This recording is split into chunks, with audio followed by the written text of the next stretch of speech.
Welcome to Not Just Ads, the show where B2B brands discover how creator-led content drives pipeline, builds trust, and grows long-term brand equity. Each episode, we speak with business leaders, founders, and creators who are defining their categories. I'm your host, Marcus Sherwin, and this is the creator economy for B2B.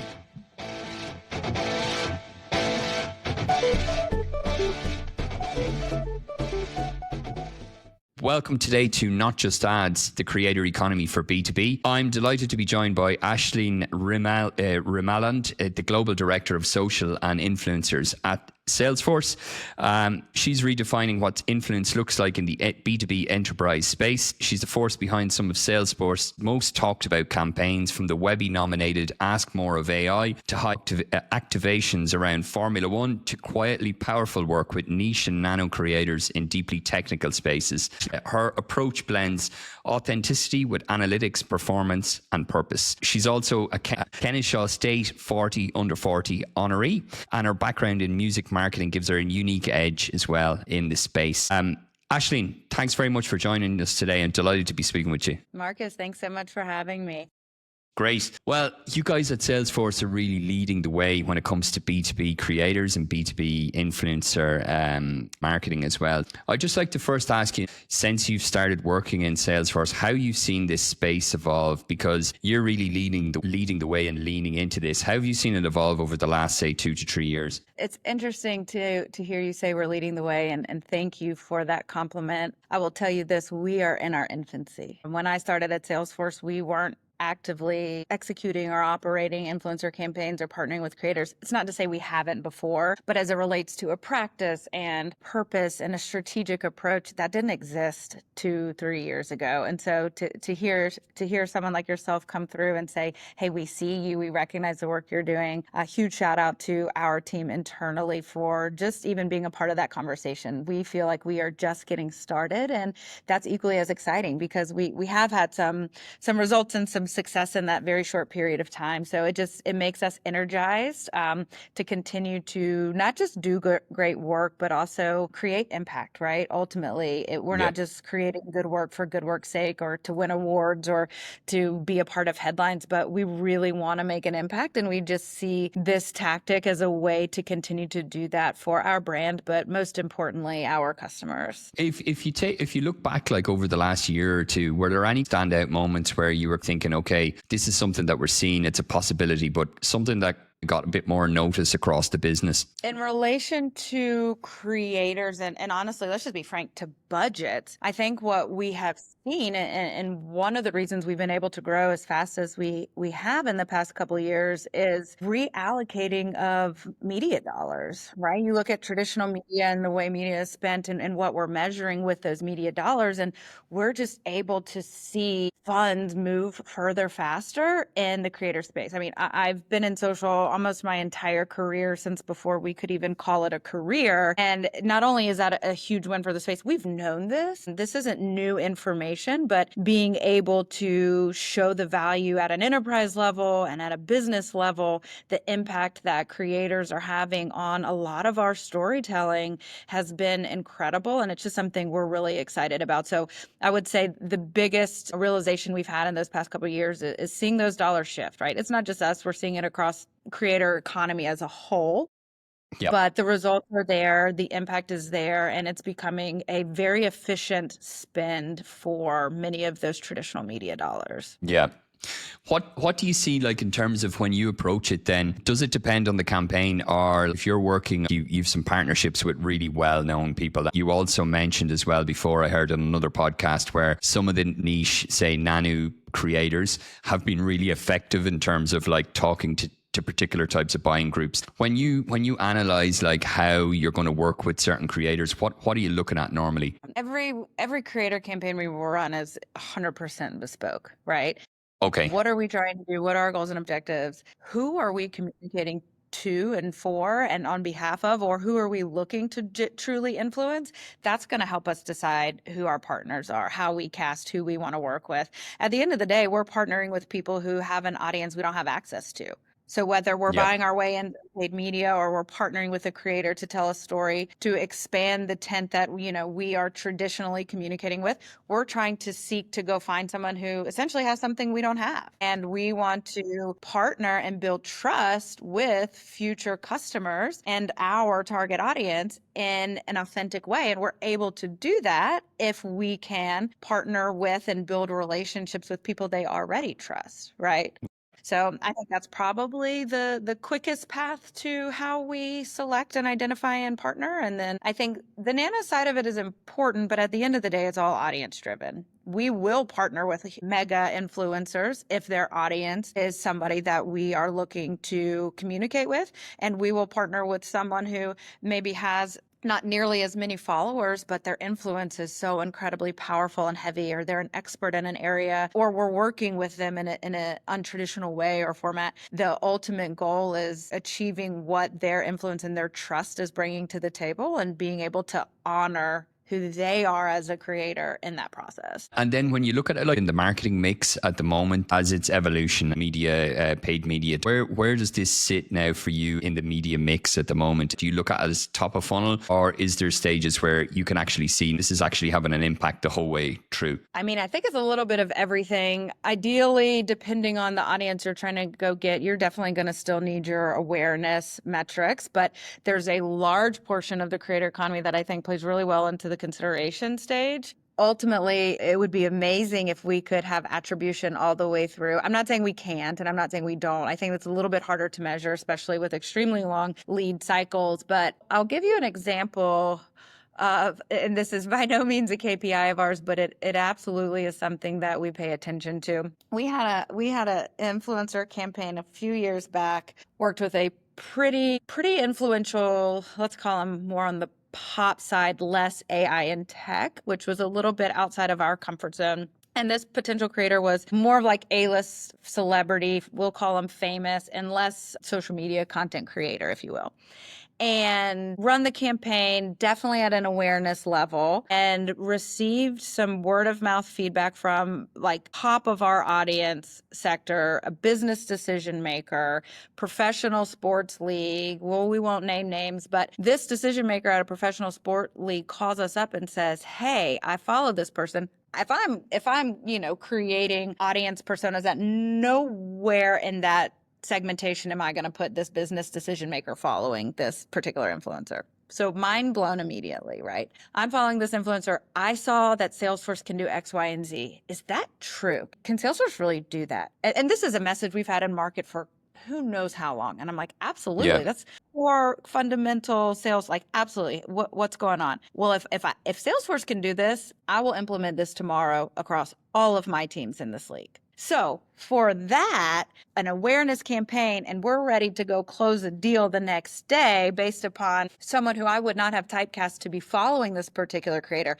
Now my whole brain is shook. Like, okay, I need to rethink this. And I think as marketers, if we're being really honest with ourselves, particularly the higher up you go inside an organization, the more we build content for our taste buds or our echo chambers in social. I mean, how many times have you sat in a room where an exec walks in and it's like, "Hey, my kid saw this," or my kid's right? And so the inverse of that is true. We also need to not do things simply because we're trying to be objective and stay out of our own echo chambers and honor the audience. And so what that really taught me, and it's something I've known for a while, but want to make sure I stay true to, is that at the end of the day, when we're launching campaigns, we are not marketing to a business. And you will typecast us as B2B, and absolutely that's the fundamental sales cycle for us. But as marketers, we know and we understand that at the end of the day, we are all just humans, and we have to treat our campaigns as such. We have to treat our creators as such, and we have to treat those audience the way that they're making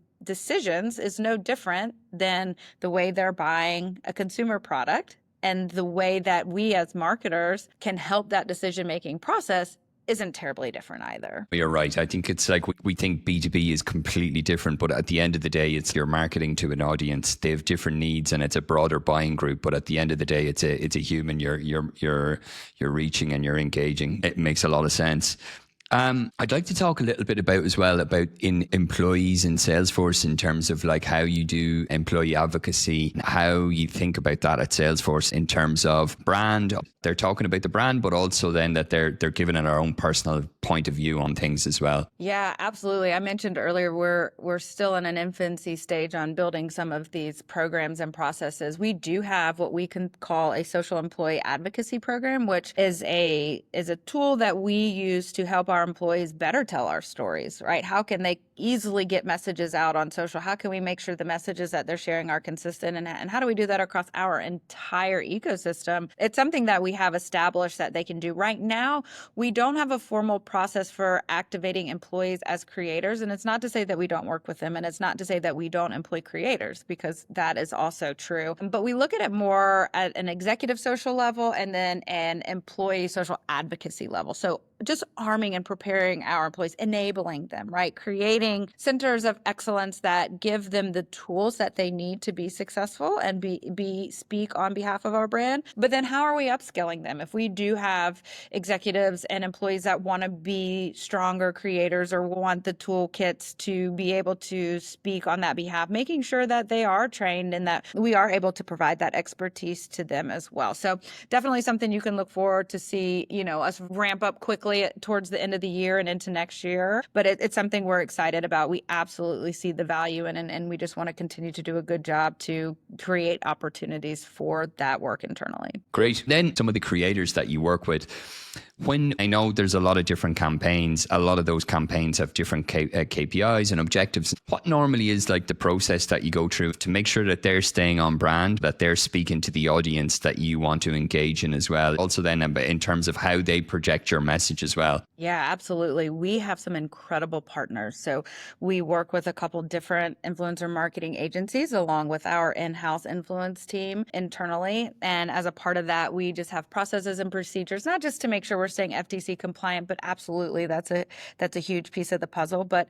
briefings, right? We brief and then we brief back. So as we choose and cast creators and influencers, we want to make sure that they're hand raising and want to be a part of these campaigns. They want to make sure, hey, this is something my audience genuinely would care about. At no point are we looking to partner with anyone to just be a mouthpiece for us, to help get reach and to share that message. We want to make sure that their current built-in audience would get value out of whatever we are looking to build or share or collaborate on. So first and foremost, that's super important. And then ultimately, we want to honor the voice of the creator. If we could do this ourselves, we wouldn't be enlisting creators for their reach and their creativity and the way they tell. And so it's super important to us when we are building relationships and partnerships that honoring their creativity and their audience and the way their audience has, signed up to say, hey, I want to receive information from you. I do trust you. I do value you. We want to make sure we don't jeopardize that for them. That's incredibly important. And I think that's part of the brief back process is, hey,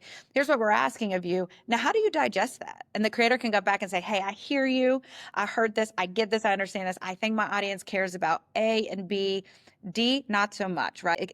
Do we have any wiggle room with D? And then we'll wrestle through that and say, okay, totally get it. Here's how we can adjust the deliverables accordingly or what have you. So I think partnerships are a really great word for it.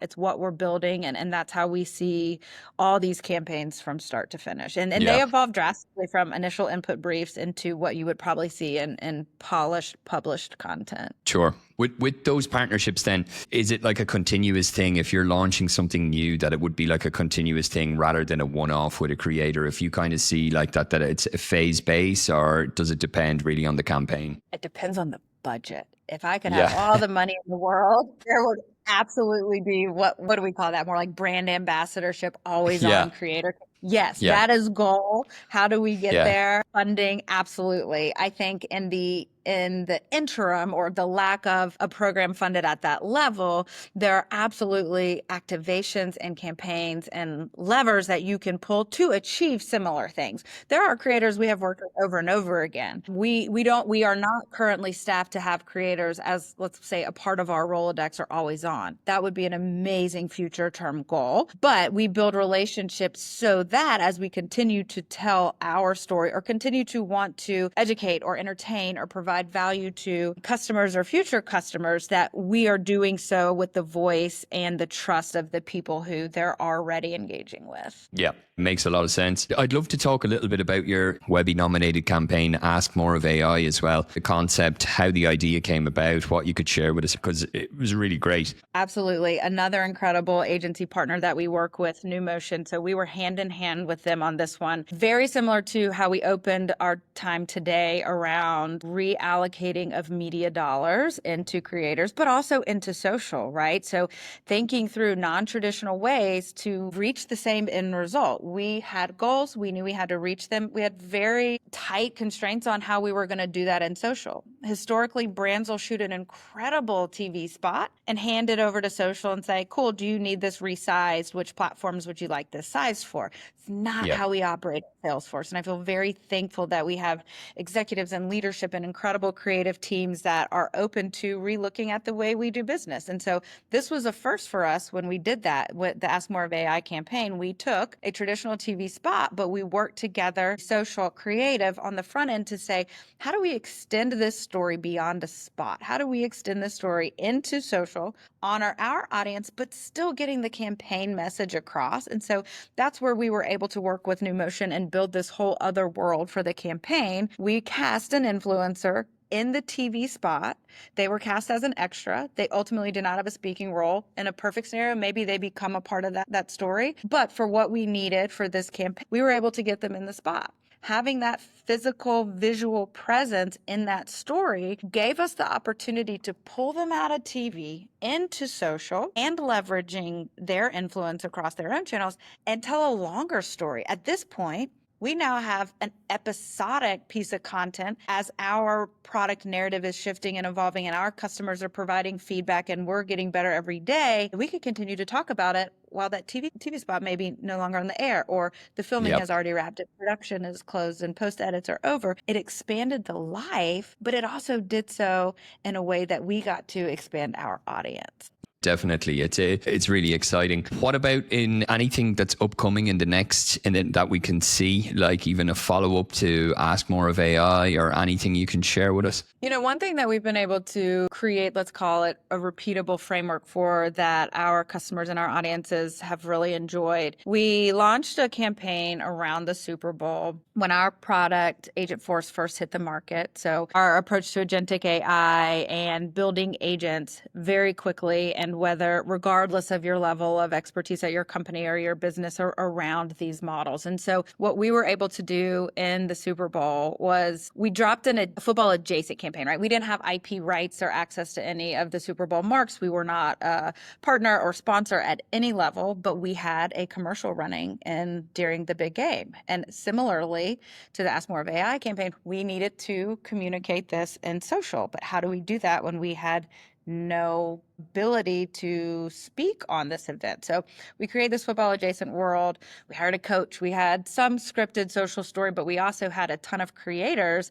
And what we did was we used the halftime equivalent of the Super Bowl to have creators alongside a Salesforce SE build an agent that solved a real world business problem. And they had that time limit to be able to do that. Incredibly successful for us, made us the ability to be a part of a very relevant cultural conversation where our brand was already front and center, extend that into a much larger reach. I believe we had larger reach in social than we did in the Super Bowl ad itself. Don't quote me on that, but there's a reason I think that, and I'm pretty sure that's accurate, but I'll have to fact check that. The point is it was wildly successful for our business goals. As a part of that, what we have seen is there's something to be found around helping our customers see that they can solve business problems this quickly. The goal isn't to always be out the door that fast, but it's to say, hey, this is efficient and you can do this in a limited amount of time and you can solve the problems and get in market right away and start helping your own customers. And so we've since done that with a couple of our sports sponsorship teams, building agent and the average stoppage time for Premier League soccer, if you will. And so that's something we've been able to repeat. And we saw this format of a little bit of competition. Can I? What if? Can I? What if? Can I? and then using creators to help tell that. And so the creators we're partnering with have audiences that want to deploy agents rapidly. And so they're able to see other brands and businesses do that. And then they're like, oh, wow, that's actually something I can be doing today. This isn't futuristic. This isn't the AI of tomorrow. This is today. And my business can get better today with Agentforce.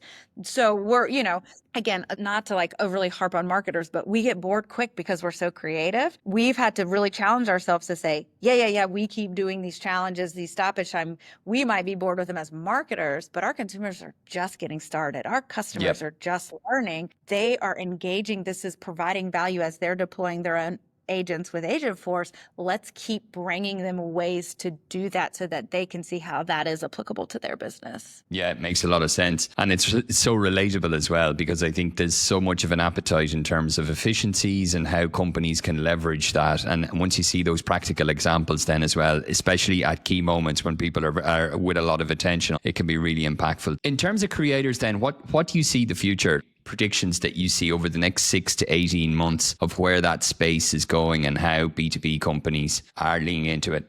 Honestly, I'm so happy we're here. I'm so happy that this is a part of the conversation. You're seeing marketing dollars at the CMO level shift drastically, B2C, B2B, whomever, marketing as a whole. And I love it. And the reason is because the results are there, right? Our return on ad spend's far succeeding traditional methods. And so the budgets are going to help. The larger dollars are going to help. For example, what we talked about earlier, being able to have brand ambassador through creator programs, always on partnerships, pulling creators into the system, right? Whether that's an employee, whether that's a consultancy, what do those relationships look like beyond just being a mouthpiece or jumping on their NIL for their social media account? How are they a part of the solution? How are we building with these creators? And then I think the most obvious, I don't have a prediction or an answer for you. I'll just say I am most curious about and looking for ways to be impactful here is what is the role of AI creators? And by that, I don't mean in the space, I mean literal AI influencers. What does that look like? Maybe the next time we talk, Salesforce has AI influencers. I don't know that answer, but don't think we're not looking at it. And I'll tell you, it's not going to be for shock and awe's sake, right? If you see us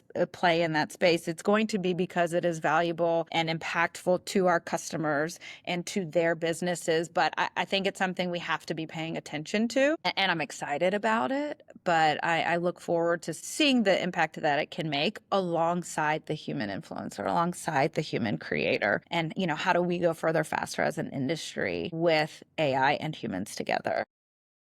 One other question, people in the space, let's say other B2B companies that are just getting started in the B2B creator space, is there anything that you would advise them? What should they look at from your own experience? Any key learnings that you think could be really important that when you're starting a B2B creator program? I think you can get started today without budget. I talked a lot about the budgets are shifting, and that's great, and that's a luxury, but the brands that are winning, budgets are not limitations for. It's relationship based. Influence is everywhere. Influence isn't unique to influencers, right? We touched on this a little bit earlier, right? Creators are influential, employees are influential, executives are influential, your neighbor's influential. Our competition as businesses is, yes, who you identify in the marketplace, but in social, it's your feed. It's cute babies and puppies and what's taking place in the world and the economy. That's all of our competition. And so don't wait on budgets to try and do something grandiose. Get started today. Build relationships today. Your partners, your influencers can literally be sitting right next to you. You and I could do something. We could influence somebody just by hearing something today. And so, I think my challenge to people just getting started is to in fact, just start, get started, do something today. Our CEO likes to talk about,